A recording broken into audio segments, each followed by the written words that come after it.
Well, having logged about 7 million miles aboard various airlines, Dave Kohl is a highly sought-out speaker on our changing economic trends. And I was able to sit down with him and talk about the importance of entrepreneurs in any economic recovery. Dr. Kohl, in the economy that we're in, could entrepreneurs and small business, could it lift us out of the recession that our country's been struggling with? Absolutely. And, you know, with my background, I taught small business entrepreneurship at Virginia Tech for a number of years, and actually helped start the program up at Cornell University in Ithaca, New York. And you take your 25 to 30 million small business folks in America, and they put their business plan together and get a little bit of seed capital and bring it about. And you got to remember, corporations constantly watch the small business community because oftentimes they will buy those companies up or hire those individuals into the corporation. And so it is definitely one of the foundations of the pyramid of success of the United States economy. And sometimes stress also brings along great ideas. You know, I often tell people that it's not the good times that brings innovation, it's actually the tough times. And, you know, when you have your back against the wall, you think outside the box, you think creatively. And so, you know, where we have kind of this Swiss cheese economy where parts of it are doing well and other parts aren't, sometimes the innovation comes out of the parts of the economy that are not doing well because they reinvent, redevelop their business models. Does an entrepreneur or a small business person, do they need to be good at everything, or do they need to be really good at one thing? You know, it's really interesting. What you will find is the founding entrepreneur is usually pretty good at one thing. But as that business grows, there's one skill that they're going to have, and it's going to be people skills. And so if they're deficient in certain areas, say they don't have the financial ability or the operational organizational ability, you know what they do? They hire good people and get out of their way. And I often tell entrepreneurs that the difference between being an entrepreneur 30, 40 years ago versus an entrepreneur today, you've got to have good people skills in a sense to know where your vulnerabilities are and hire to your weakness. And that makes it successful.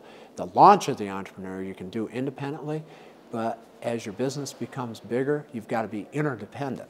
And you have to get good people around you to grow and nurture that company. And that's one of the toughest things because entrepreneurs, by their nature, they're driven, and oftentimes that's a conflict that they'll frequently have. Financing is certainly harder to get these days than it has been in, say, the past decade. What do you do? How do you start? You know, it's interesting.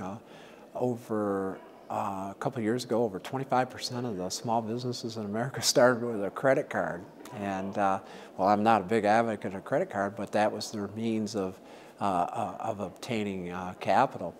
And it's real interesting. A lot of small businesses start with less than $10,000 of capital.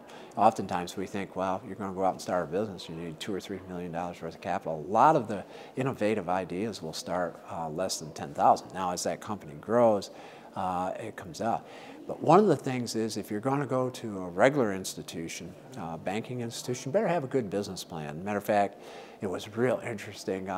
My classes at Virginia Tech, we actually had them work as group business plans. And a lot of the students, they wanted to do it by themselves. And I says, no, you need other people to have ideas on your business plan, and then they would actually have to present them to bankers and lenders. And it was real interesting. We had some very, very successful businesses, but that business plan, it's kind of your guide.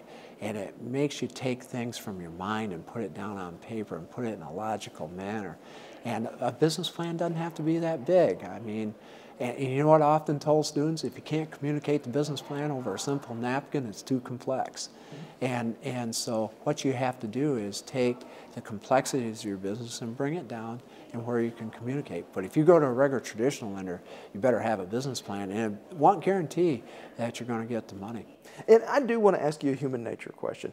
How important is it to have skin in the game, whether it be money or your time, in a business's success? Absolutely, absolutely. And I think it's very, very important. It's kind of like these conferences that I'll teach at. You charge. Why do you charge? Because you want people to have skin in the game. When you have skin in the game, you're going to put that energy. You're going to it's almost that sense of fear of failure. You're going to lose something, and what it'll do is it'll put that little fine edge on that might put you over the top. So there's got to be skin in the game. And one of the biggest fears I have is that, you know, somebody's going to write a check out for $100,000 and, you know, you go start the business. No, you've got to put something up. And oftentimes that's money, but sometimes that's time. And one of the elements that I find is sometimes you aren't going to get a quick reward. Sometimes it'll take you 3 to 4 years to get the business launched. And so you're going to be working for nothing for 3 or 4 years.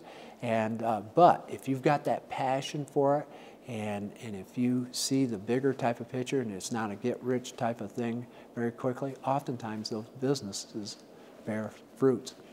All right. Dave Kohl, thank you for your insights. Thank you, Rob.